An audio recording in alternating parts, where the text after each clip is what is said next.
दर्शकों, आप सभी का स्वागत है न्यूज डीएनएन की खास पेशकश हेल्थ इज वेल्थ। और दर्शकों, बातचीत का सिलसिला जारी है। बातचीत हमारी चल रही है डॉक्टर सुखम गिल के साथ, जो कि फिजियोथेरेपिस्ट हैं। डॉक्टर साहब, आपका एक बार फिर से बहुत बहुत स्वागत है स्टूडियो में। नमस्कार दर्शकों, आज हम बातचीत करेंगे आर्थराइटिस एंड ईज, जिसको कि हम बहुत ही देसी भाषा में या बिल्कुल सरल भाषा में कहें, जिसको हम कहते हैं कि ग्रीस का कम हो जाना जोड़ों से, घुटने से खास करके। हाँ जी। क्या लक्षण होते हैं, क्या क्या परेशानियां होती हैं और इससे किस तरीके से बचा जा सकता है, कौन कौन सी ऐसी फिजियोथेरेपिक एक्टिविटीज हैं, एक्सरसाइजेज हैं, जिससे हम इस बहुत ही दर्द भरी बीमारी से आराम या राहत पा सकते हैं। तो दर्शकों, हम अपने इस बातचीत के सिलसिले को शुरू करते हैं। डॉक्टर सुखम, सबसे पहले ये पता कैसे चलता है और किस उम्र में सबसे ज्यादा ये पाया जाता है? नमस्कार दर्शकों, आज हम बात करने वाले हैं ऑस्टियोआर्थराइटिस, स्पेशली घुटनों का, जिसे हम कहते हैं कि घुटनों में से ग्रीस कम हो जाना। तो ये ज्यादातर 40 साल की उम्र के बाद कहते हैं, 40-45 साल की उम्र के बाद शुरू होता है। और ये एक प्रोग्रेसिव डिजीज है, मतलब ये धीरे धीरे बढ़ता जाता है। जैसे जैसे हमारी उम्र बढ़ती जाती है, वैसे वैसे ये डिजीज बढ़ता जाता है। अगर हम इसके शुरुआती लक्षणों की बात करें तो सबसे पहले ये होता है कि आपको घुटनों में हल्की हल्की दर्द महसूस होनी शुरू होती है। दर्द के बाद आप जब बहुत ज्यादा वॉक कर लेते हैं या सीढ़ियां बहुत चढ़ जाते हैं, उसके बाद आपको दिक्कत महसूस होनी शुरू हो जाती है। फिर दर्द जो है आपकी तब ज्यादा आपको फील होएगी जब आप लेटे होते हैं, या फिर जब आप किसी पोजीशन में बहुत देर बैठ जाते हैं ना, उसके बाद जब आप घुटने को इकट्ठा करने लगते हैं तो आपको लगता है कि मेरे घुटने में दर्द है और अकड़ाहट है। तो ये कुछ 2-3 शुरुआती सिम्टम्स हैं। उसके बाद बढ़ते बढ़ते आपकी चाल में फर्क आना लग जाता है, आप थोड़ा सा टेढ़े चलने लग जाते हैं और थोड़ी सी आपको स्टिफनेस ज्यादा रहने लग जाती है। जितना घुटना मुड़ना चाहिए उससे कम घुटना मुड़ने लग जाता है आपका। तो ये कुछ बाद के सिम्टम्स हैं। कोई खास ये महिलाओं में ज्यादा पाई जाती है बीमारी या पुरुषों में ज्यादा पाई जाती है? जी, ये ऐसी बीमारी है जो वर्ल्ड की सबसे कॉमन बीमारी है। पूरे वर्ल्ड में सबसे ज्यादा कॉमन जो है वो आर्थराइटिस की बीमारी है, ऑस्टियोआर्थराइटिस की। उसमें से भी सबसे ज्यादा ये होता है घुटने में। और देखा गया है कि ये फीमेल्स में ज्यादा होता है एज कम्पेयर टू मेल्स में। कोई खास वजह? हार्मोनल इश्यूज होते हैं। कुछ मेनोपॉज के बाद जो है कैल्शियम का जो यूटिलाइजेशन होता है ना फीमेल बॉडी में, वो कम हो जाता है। और प्लस जो काम है फीमेल्स के वो थोड़े से मेल से डिफरेंट होते हैं। तो 2-3 ऐसे के फैक्टर्स हैं जो ये कंट्रीब्यूट करते हैं कि फीमेल्स में ये चीज ज्यादा देखने को भी पाई गई है। जैसा आपने बताया, 40 साल की उम्र के बाद ये धीरे धीरे प्रोग्रेसिव बीमारी है, बढ़ना शुरू हो जाती है। डॉक्टर साहब, इसमें किन चीजों का खास करके ध्यान रखना चाहिए? देखिए, सबसे पहले तो आप इस चीज को समझिए कि ये एक प्रोग्रेसिव बीमारी है। ठीक है, इसका मतलब ये है कि अगर आप इसको शुरुआती दौर में नहीं पकड़ते हैं तो आप इसको रोक नहीं पाएंगे, क्योंकि ये बढ़ती चली जाएगी। तो इसलिए बहुत जरूरी है कि आप इसको शुरुआती तौर पे इसको नोटिस करें। उसके लिए आपने क्या नोटिस करना है, जब आपकी एज अराउंड 40 की 45 की होती है, आजकल तो देखने को आ रहा है कि थोड़ी जल्दी एजेस में भी ये चीज आ रही है, 35-38 की एज में भी ये चीजें आ रही हैं। जब आप इस एज के अराउंड की उम्र के अराउंड के हैं आप हैं, तब अगर आपको कोई भी दिक्कत घुटने में लग रही है, जैसे आपको ज्यादा देर खड़े होने में घुटने में दर्द है, या ज्यादा देर चलने में, या आपको अकड़ाहट लग रही है अपने घुटने में, तो आप तुरंत अपने डॉक्टर से कंसल्ट कीजिए। उनको अगर कुछ भी लगेगा जरूरी है, कोई एक्सरे करवाने की जरूरत लगेगी या कोई दवाई की, कोई टेस्ट की जरूरत लगेगी, तो वो उस हिसाब से आपको बता सकते हैं और उससे आपकी जो बीमारी है जल्दी पकड़ी जा सकती है। क्या जैसे अगर एक मानिए ये बीमारी शुरू हो गई, तो प्रारंभिक तौर पर जो बेसिक इनिशियल स्टेजेस हैं उसमें पेशेंट्स को किन चीजों का ध्यान रखना चाहिए? जब ये बीमारी शुरू हो जाती है तो वो ज्यादातर इसलिए शुरू होती है क्योंकि इसका वियर एंड टियर होता है। वियर एंड टियर को हम अगर सरलता से कहें कि बहुत ज्यादा हम अपने घुटने पे ज्यादा जोर ले रहे हैं, तो धीरे धीरे क्या होता है कि घुटना अंदर से घिसने लग जाता है। तो जिसे ग्रीस उसकी जो कहते हैं आम लैंग्वेज में, कि वो जो ग्रीस है वो कम होने लग जाती है। तो उसको बचाने का एक बहुत अच्छा तरीका ये है कि जो हमारे घुटने के आसपास की मांसपेशियां हैं ना, तो हम उसकी एक्सरसाइज करके उनको इतना स्ट्रांग कर लें कि जो वजन और जो एक्टिविटीज हमारे घुटने पे जोर ले रही हैं, वो घुटने की जगह जो मांसपेशियां अपने पे ले लें। तो जो घुटने का जो जॉइंट है उस पे जो है डीजेनरेशन या उसका जो अंदर का वियर एंड टियर है, वो प्रोसेस थोड़ी सी आपकी स्लो हो जाती है और आप काफी समय तक अपना एक्टिव और हेल्थी रह सकते हैं। डॉक्टर साहब, क्या इसमें कोई खान पान का भी हमारे योगदान होता है कि किस चीजों से जल्दी ये चीजों पर प्रभाव पड़ना शुरू हो जाता है उम्र के साथ? खाने पाने का सबसे बड़ा ये है कि ओबेसिटी जी, तो जो लोगों को मोटापा है तो उनमें ये डिजीज आता ही आता है और जल्दी आता है बाकी लोगों के अलावा, क्योंकि जो हमारे घुटने हैं उनको हम अपनी क्षमता से ज्यादा वजन उठाने पे मजबूर कर रहे हैं। तो खाने पीने का इनडायरेक्ट ये जरूर इस पे असर आता है कि अगर हम ज्यादा फ्राइड शुगरी चीजें खाते हैं तो हमारा वजन बढ़ता है। वजन बढ़ने की वजह से जो हमारे घुटने हैं उनको उतना ही वजन उठाना पड़ता है और उतनी जल्दी थक जाते हैं और उतनी जल्दी इस डिजीज के फॉर्म में कन्वर्ट हो जाते हैं। जो हमारे आजकल के रहन सहन जो तौर तरीके हैं उनमें जो जूते हम जिस तरीके के पहनते हैं, क्या इनका भी कोई प्रभाव पड़ता है? जूते या चप्पलें जी बिल्कुल चाहिए या सॉफ्ट होनी चाहिए या किन चीजों पे ज्यादा? जी बिल्कुल, आपके जो फुटवेयर है, आपके जो जूते हैं वो कंफर्टेबल होने चाहिए, बहुत जरूरी है, क्योंकि उसने जो आपके हम जब खड़े होते हैं या चलते हैं तो हमारे जो घुटने हैं वो हमारे पूरे शरीर का जो है वजन उठा के चलते हैं, तो वो वजन घुटने के बाद पैर में जाता है। तो अगर हमारे जो जूते हैं वो हमारे कंफर्टेबल नहीं होंगे, अगर उनकी सोल जो है वो सॉफ्ट और प्रेशर उनका प्रॉपर नहीं मेंटेन हो पाता, तो फिर जो है पैर से घुटने की तरफ भी पेन आती है, तो वो हमारी जो मुश्किल है उसको और बढ़ा देती है। हाँ जी, बीमारी को बढ़ावा मिल जाता बिल्कुल है कहीं ना कहीं से। जी, और जो हम वॉकिंग करते हैं उसका भी हमें ध्यान रखना है कि जैसे ये तो हम सबको पता है कि सैर करना बहुत जरूरी है, लेकिन हम कोशिश करें कि हम बहुत ज्यादा सख्त सरफेसेस पे सैर करना अवॉइड करें और स्पोर्ट्स शूज या कंफर्टेबल शूज में ही सैर करें।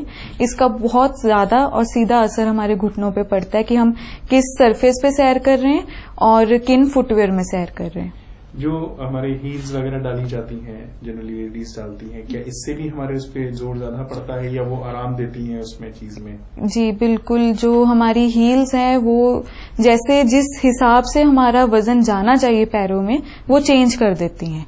जब हम नॉर्मल जूते डालते हैं तो हमारे पूरे पैर के ऊपर से वजन जाता है जमीन में, लेकिन जब हम हील्स डाल लेते हैं तो वो आगे की तरफ शिफ्ट हो जाता है, तो जो हमारे उंगलियां होती हैं पैर की उसकी तरफ ज्यादा शिफ्ट हो जाता है, तो उसकी वजह से जो है फिर हमारी जो सारा मैकेनिकल स्ट्रक्चर है वजन लेने का वो सारा इफेक्ट हो जाता है। हील्स का पहनने से ना सिर्फ घुटने की दर्द में, लेकिन कंधे की बैक की दर्द में, सर्वाइकल की दर्द में भी असर देखा गया कि हील्स डालने से इन सब चीजों पे असर बढ़ता है। बढ़ जाता है। हाँ जी बिल्कुल, बैक पे तो बहुत ज्यादा बढ़ता है। एक बार ये डॉक्टर साहब बीमारी शुरू हो जाती है जिसको कि हम गठिया कहते हैं, क्या सावधानियां एक मरीज को रखनी चाहिए? हो गया, शुरू हो गया, उसका जो इलाज है वो तो होना ही है।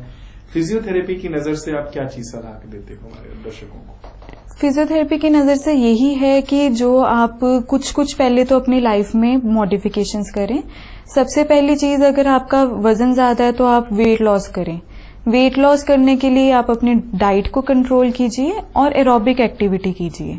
एरोबिक जिसमें हम 30 से 40 मिनट लगातार एक एक्टिविटी करते हैं, जैसे स्विमिंग, रनिंग, साइकिलिंग, वॉकिंग, इस तरीके की कोई भी आप एक्टिविटी कीजिए जिससे आपका वजन कंट्रोल में रहे। दूसरी चीज ये है कि आप जो अपने फुटवेयर जूते हैं वो आप कंफर्टेबल डालें, हील्स या ज्यादा अनकंफर्टेबल शूज को आप अवॉइड करें। फिर कुछ ऐसी एक्सरसाइजेज हैं जो आपकी मांसपेशियों को घुटने के आसपास स्ट्रॉन्ग करती हैं, वो एक्सरसाइजेज आप डेली रूटीन में कीजिए।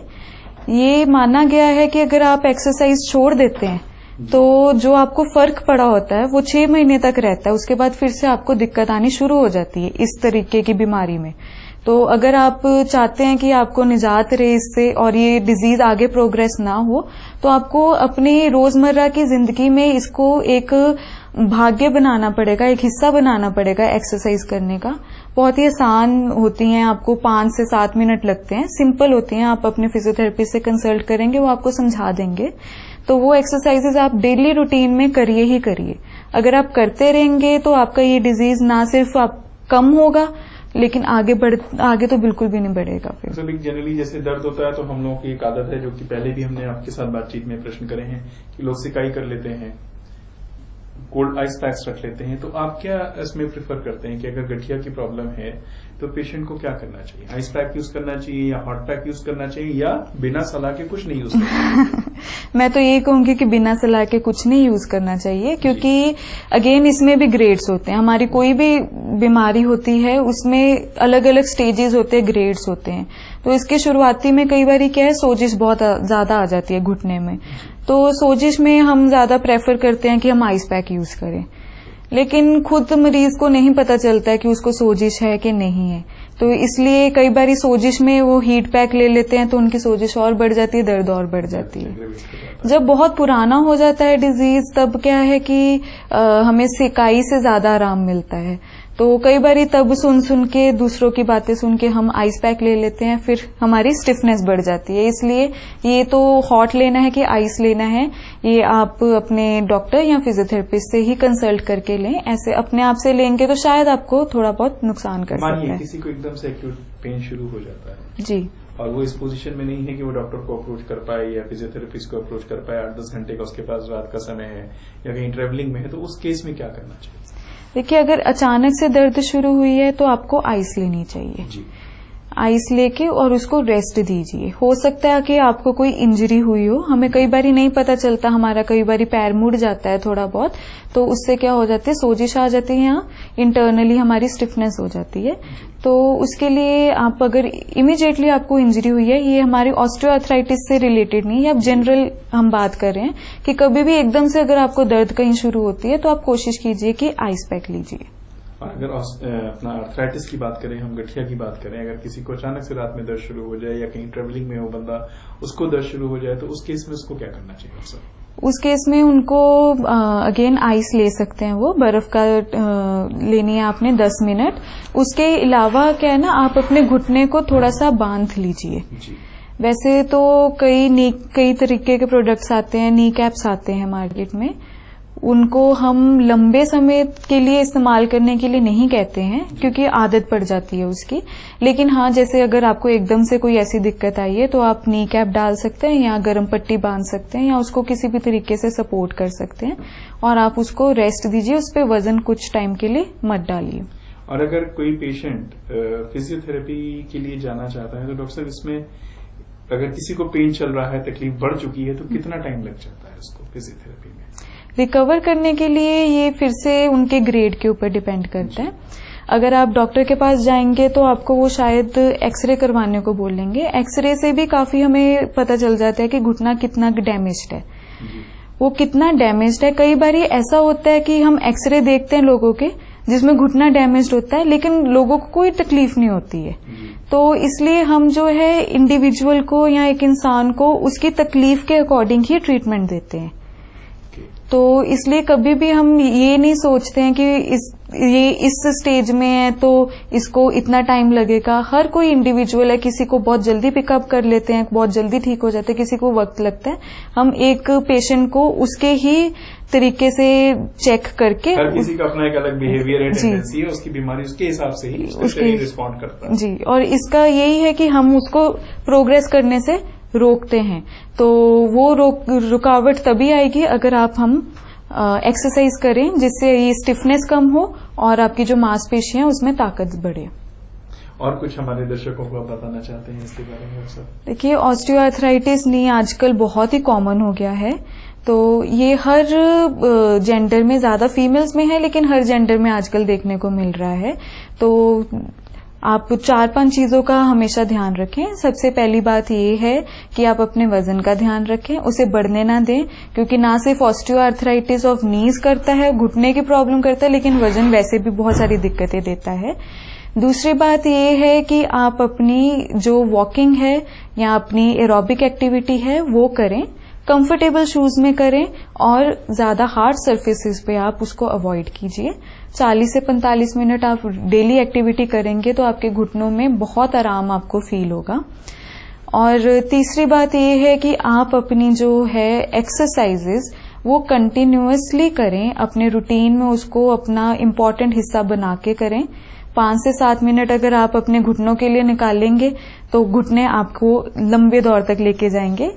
घुटनों को हम वैसे भी जोड़ों का राजा कहते हैं, ठीक है। ये खराब अगर हो जाए तो धीरे धीरे जो दिक्कत है ऊपर और नीचे दोनों तरफ जाने लग जाती है। पैर में भी दर्द होने लग जाती है, पीठ की दर्द भी होने लग जाती है अगर ये दिक्कत देने लग जाए। और आप समय रहते अपने डॉक्टर से जरूर कंसल्ट करिए कि आपके अगर घुटने में दर्द हो रही है तो क्या वो ऑस्टियोआर्थराइटिस तो नहीं है। अगर है तो उनको जो इम्पोर्टेंट मेडिसिन आपके लिए लगती हैं वो मेडिसिन देंगे। जो एक्सरसाइजेस फिजियोथेरेपिस्ट आपको गाइड करते हैं आप वो कीजिए। जो थोड़े बहुत सावधानियां आपने अपनी रोजमर्रा की जिंदगी में रखनी है वो रखिए। जैसे फीमेल्स अगर किचन में काम करते हैं आप, तो आप लगातार 1-2 घंटे खड़े रहते हैं तो उससे घुटने पे काफी जोर पड़ता है, काफी वजन पड़ता है। तो आप कुछ कुछ उस चीज में चेंजेस ला सकते हैं। जैसे जो आप सब्जी काट रहे हैं वो बैठ के काट लीजिए ताकि आपके घुटने पे असर ना पड़े। मतलब जो काम हम अवॉइड कर सकते हैं, वो हम अवॉइड करें। और हील्स को अवॉइड कर सकते हैं। ऐसे कुछ कुछ छोटे छोटे जो चेंजेस हैं, जो थोड़ी बहुत चेंजेस आप अपनी जिंदगी में ला सकते हैं वो लेके आए। और इसका बहुत सारे ट्रीटमेंट ऑप्शंस आजकल अवेलेबल हैं। आजकल अगर आपका बहुत ज्यादा सिवियर केस हो गया कि बिल्कुल ही डैमेज्ड हो गया तो इसकी सर्जिकल रिप्लेसमेंट भी अवेलेबल है। तो अगर आपको डॉक्टर वो सलाह देते हैं तो आप उसकी तरफ भी कंसिडर कर सकते हैं। इसमें बिल्कुल हताश होने की या घबराने की कोई बात नहीं है। ये ट्रीट हो जाता है काफी हद तक, और जितना जल्दी शुरू करेंगे उतना बेहतर रहेंगे।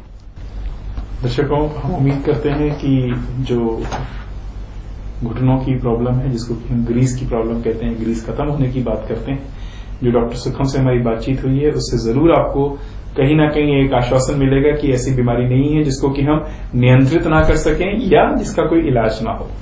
दोनों ही चीजें हमारे हाथ में हैं, हम उसको नियंत्रित कर सकते हैं। अपने खान पान पे ध्यान दें, जो बेसिक चीजें हैं, हील्स ना पहने, थोड़ा सा रुक रुक करके काम करें, एकदम से बॉडी पे स्ट्रेन ना डालें। वो एक्टिविटीज जिससे हमारे घुटनों पे बहुत ज्यादा जोर पड़ता है, खुद देखें कौन कौन सी ऐसी चीजें, ये व्यक्ति विशेष के ऊपर निर्भर करता है। हर किसी की बॉडी अलग होती है, उसकी कुछ अपनी लिमिटेशंस होती हैं। अपनी लिमिटेशंस खुद पहचानें जी, और लिमिटेशंस के हिसाब से अपने शरीर से काम लें। और हम उम्मीद करते हैं कि जो बातचीत का ये सिलसिला हमारा आपके साथ चल रहा है, जो हम जानकारी आप तक लेकर के आ रहे हैं, आपको जरूर पसंद आ रही होगी। डॉक्टर सुखम, एक बार फिर से आपका बहुत बहुत धन्यवाद। आपने समय निकाला और हम उम्मीद करते हैं दर्शकों कि ये बातचीत इसी तरीके से चलती रहेंगी और हम छोटे छोटे विषयों पर आपको किस तरीके से फिजियोथेरेपी के माध्यम से या किन सावधानियों को रख के हम बेहतर जिंदगी गुजार सकते हैं, हम आपके साथ बातचीत करते रहेंगे। धन्यवाद। Subscribe to our YouTube channel News DNN by clicking the bell icon. Don't forget to like, comment and share.